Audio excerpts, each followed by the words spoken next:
Welcome to your Daily Dose of Hope. I'm Phyllis Nichols. I'm glad you're here. A well-planned life makes room for all the things that we love. One of the quiet truths about intentional planning, I think, is this. It's remembering that if we don't plan for what we love, it often just gets crowded out or pushed out, not because it doesn't matter to us, not because we can't recognize what's important, but because everything else just feels louder or pushier. Other priorities can feel more urgent. And so the things that really matter to us just get pushed off to tomorrow and tomorrow and tomorrow. Hope shows up when we realize that joy and rest and creativity and connection, those things don't happen by accident. They need a little space, and space is something we can choose, we can create. Planning isn't about squeezing more into your days. It's about protecting the parts of your life that really matter most and not letting them be pushed aside to another day or another time. When you plan ahead for what you love, you're telling yourself, hey, this matters. I matter. This is important to me. And life isn't about just getting through the week. Even small acts of planning, like blocking out time, setting some boundaries, saying no to things that just don't work for you anymore. All of those things, really small changes, can shift how every day feels.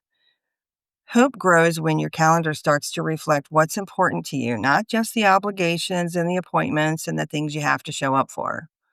What would it look like if you blocked out time for a monthly lunch with your best friend for the whole next year? What if you put your favorite workout on the calendar as non-negotiable? Would you be able to still get other things accomplished?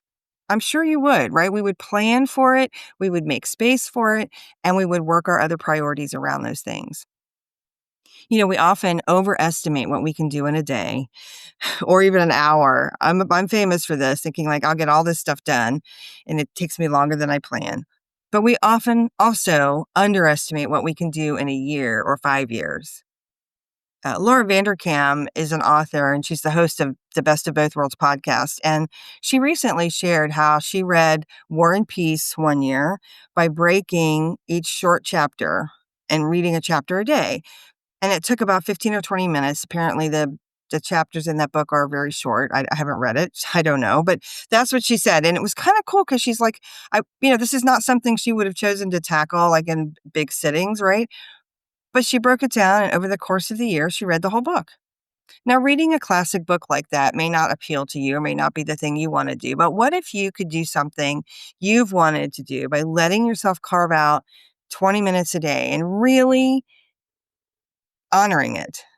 You could write a book probably, or you could learn to play a musical instrument or sew a quilt or, I don't know, build a piece of furniture or, I don't know, all kinds of things. James Clear in Atomic Habits, he talks about this kind of thing too. And he reminds us that consistency beats intensity and talent every time, right? If we showed up 20 minutes for every day for this thing that we've carved out and we just honored that 20 minutes, we could do all kinds of things. And at the end of the year, we could look back and be like, wow, like, first of all, 20 minutes a day doesn't feel too overwhelming. And secondly, look at what we did.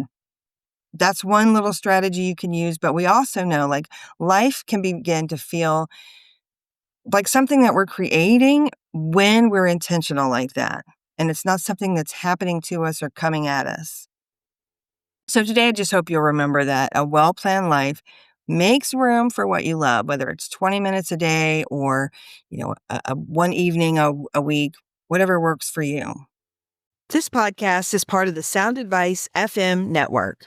Sound Advice FM, women's voices amplified.